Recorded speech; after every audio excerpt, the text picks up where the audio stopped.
Ciao guys, and welcome back to Lorenzo to Sense podcast. And today we speak about LMND, Innovator's Dilemma Squared. What does it mean? So let's go into it. First of all, let me say I always forget, but this is not financial advice, okay? So do your own due diligence. I'm going to tell you what are my takeaways from the last report, Q4. It happened on the last Thursday, so it's quite fresh, and it was terrific actually. So let's start from the words that Daniel Schreiber used to open the call. And since I read the transcript rather than listening to the call, I'm not sure about the tone that he used, but to me, that opening statement was clearly directed at the perma bears who have insisted since day one that lemonade will never be profitable. Now I'm going to quote Daniel's words. Somewhat unusually, insurance is a business that tends to turn cash flow positive before accounting positive. The one almost inevitably follows the other. This then is as good a spot as I need to reiterate a long-standing expectation that we will be EBITDA profitable in Q4 of this year and EBITDA positive for the full year of 2027. Like saying, guys, I told you so, and we are there, finally, right? So it was really funny to read it. Now let's go through the update. By any measure, Q4 was the strongest quarter ever. IFP grew 31% and even the loss ratio went down. So it's perfect. As you know, it's always a trade-off between these two, because if we try to lower the loss ratio, then it may be that you need to higher price, right? And so the growth could slow down, demand, and so the growth could slow down. While Lemonade has been able to keep growing both at the same time for many quarters now, right? So at this point, I have no doubts that the data moat is real and is working. And even Daniels, in another of his speech during the call, looks like thinking exactly the same. Like, yeah, guys, now we are certain that it really works. I'm going to quote him again. So we continue to be highly focused on growth and accelerating growth because it's a gift that keeps on giving. Faster growth drives better data and further sharpens our segmentation and pricing capabilities. This powers improving underwriting performance and rapid gross profit growth, and we can swiftly redeploy gross profit, thus generated into profitable growth investment with compelling unit economics, and so the cycle continues. It's energizing to see the flywheel continue to compound even as we scale. What's particularly encouraging is that all of this progress is broad-based. Pet, car, and Europe are all coming into their owners' powerful growth drivers, each combining hypergrowth with improving underwriting performance. And as always, I think the best way to illustrate this performance is through my rule of 40. It's an adjusted rule of 40. So I developed it, and it's the IFP year-over-year growth with the net loss ratio, but not the less loss ratio, but one less net loss ratio, because I want this value to be the higher the better, right? While loss ratio is the lower the better. So to invert it, I take one less, I deduct to one the net loss ratio. So as you see here, from the Q3 of 2023, it always went down. It's impressive, guys. And I mean, you will think, yeah, I was expecting growth, 31% was expected because they guided for that. But at some point, you may even think, okay, but now growth will keep accelerating, but the loss ratio will flatten or potentially even start to get a bit worse, right? While Lemonade is able to keep improving for how many quarters? More than 10 quarters now, these two metrics at the same time. This is really impressive. It reached almost 8 as value. That is higher, it's an all-time high actually, and it is higher than in the Q3 2022, when Lemonade was, I believe, half of the IFP and was an hyper-growth startup at that time. No? So as you can see here, it's almost everything driven by growth. It was higher than 100% at that time. The net loss ratio, as you see here, it's negative, one less net loss ratio. So really impressive. Now, going to the main topic of this article, and go to lorenzitosense.com to read the full article. It's Innovator dilemma squared. Why squared? Well, we have actually a first Innovator dilemma, that is the one that you all know. So Lemonade is leveraging it, it's disrupting incumbents. And here I'm quoting Shai, that is speaking about incumbents, because it was asked during the call, will you be able to maintain this edge even in the long term? Because we know that incumbents are keeping themselves with the eye as well, and so on. No? They make a lot of statements where they say we are implementing this, we are doing that. So how do you defend your edge?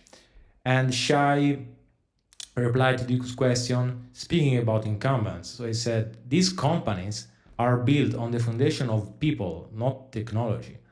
They treat tech as a cost center, not their core. They rely on third-party vendors that are themselves built on legacy systems, which leaves insurers with hundreds of these connected systems. They need to run their business. It's very hard for an organization like that to compete with a full-stack tech-first company like Lemonade. In fact, in the history of all tech resolutions, you can probably count on the fingers of one hand. There are companies that dominated prior the tech revolution and still were there in a dominant position after that. It would be naive to expect that incumbents will be in the same place forever. Of course, they are already talking about increasing investment in AI, ensuring a case study here and there. But by the time they make meaningful progress, we believe will always be several steps ahead.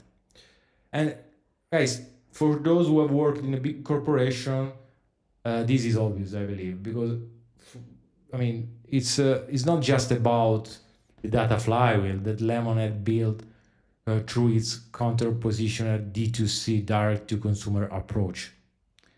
That for sure is a big value and it is a big advantage that Lemonade has compared to incumbents, and they will never change their approach. They will never go direct to consumer. So this is one point that stands.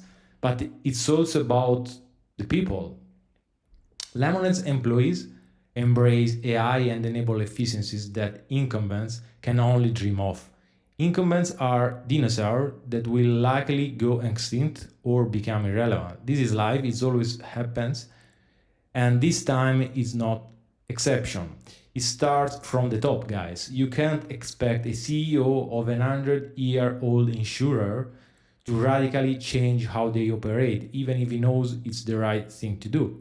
Because why? Because it will mean laying people off and radically changing internal politics built over decades that defend the status quo, with the risk of failure. So you should just take the lead, say, guys, we need to totally change our processes. We need to implement agents. We need to be closer to the end customer to get more data. So you do everything of this, and with the risk, high risk, because when you do this kind of disruption to an existing companies, there is a high risk to fail. So why any CEO that is not owning the company should do it?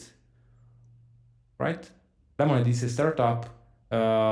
It's founder-led, so they have a long-term vision. They started with this AI native purpose, and they can do whatever they want to follow their mission. But the CEO that is appointed to a 100-year-old insurer will never do all this. It's almost impossible, honestly. It's not at scale. Maybe you may have one that can do this, but not at scale. Not all incumbents can do this change.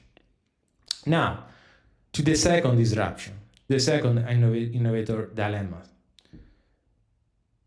The economy is transforming quickly and will be radically different in a few years. People can't realize it because they think in linear terms, but it's very clear to the tech savvy who work with technology daily and that we are reaching an inflection point, right? You tend to think as a normie that improvement, technological improvement, it's going linear. So tomorrow will be a bit more than today, 1 year will be a bit more than now, and so on. So you cannot see radical change. It's almost impossible. But we are at an inflection point. It's clear. We are only a few weeks in 2026 and already around 2025, new LLMs, new AI models have been launched. Not to mention OpenClaw, which is democratizing agentic capabilities. Anyone is experimenting and it's doing use cases to automate daily tasks. So this will soon be in the enterprises making money, all these technologies, right? And I mean, it's 25 guys, new LLMs since the beginning of the year. Think where we will be at the end of the year. I mean, we will have probably doubled or tripled the capability in terms of AI tokens we can manage and so on. So while this technology will take years to radically change how large enterprises work, new AI native startups will emerge quickly and eat the incumbents' lunch. So we are already seeing startups growing really fastly. We have seen this some declaration from Nibius, that is the go-to cloud for AI native startups, and they are seeing already the first startups they have onboarded a few months ago that are scaling revenue. So this will happen, and these startups are going to eat current large enterprises lunch for sure and take their place. This will result in a profoundly changed economy where more and more transactions will be executed by AI agents, not humans. The easiest way to visualize this is probably to think about autonomous cars, which are already here. So autonomous cars don't just drive themselves, they'll be increasingly maintaining themselves. Of course, I will say. So they will go to recharge and pay for it themselves. They will drive on the highway and pay the tools themselves. Project this trend onto robots in general and it becomes even clearer. Think about humanoid robots, which we will likely have at scale in 3 to 5 years. So they will do tasks on our behalf, which means they'll take risks. When doing laundry, they may damage our clothes. When walking on the street, they may hurt people or damage objects. Every autonomous object will carry potential liabilities that needs to be mitigated. So now, how do you think this is going to work? Do you think people will go to an insurance agency and say, I need to insure, can you give me a quote for a policy for my robots because tomorrow it needs to do this or that? Or from now on, it will do shopping for me, whatever it is. So I don't want to laugh about this, but I'm sure there are people that think it works like that. I don't think so. So autonomous objects will get insurance autonomously based on the activity they are about to perform in seconds. Which company is poised to capture most of this trillion-dollar business? You name it. Lemonade has already proven its willingness to be first by taking the risk of insuring Tesla cars driven by FSD. I'm quoting them here. If the car becomes better and safer with software updates or hardware upgrades, our pricing will automatically respond and continue to drop. As of this moment, autonomously driven miles using Tesla priced at about 50% of the equivalent human are priced at about 50% of the equivalent human driven miles. So we expect this to get better over time. We believe this represents a fundamental shift for the industry. As autonomous driving becomes safer and more widely adopted, prices should fall transparently and dynamically. So Lemonade is clearly proving that they are actually targeting this market that is the most uncertain you may go into because it didn't exist before, right? And they are willing to go all in on it.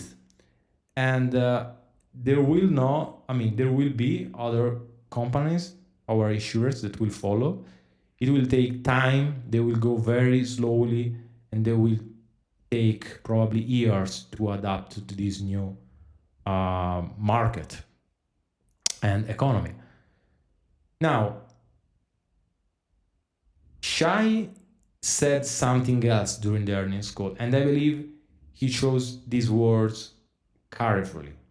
He said, as physical objects such as vehicles increasingly shift from being controlled by humans to being operated by AI, insurance needs to evolve as well. He said physical objects. What does it mean? Guys, I think autonomous cars are just the beginning. This is logical. It will happen, right? So, finally, what are my takeaways? My thesis on Lemonade: growth with near zero marginal cost. You have in the article the link to the original thesis, to the original deep dive where you can check the thesis, is fully unfolding. As of now, there is not a single reason to doubt that 30% IFP growth for the foreseeable future as guided by the management is achievable. Even more, Lemonade is positioning itself to conquer a totally new market, autonomous agents and objects, which will be even bigger than the current insurance industry.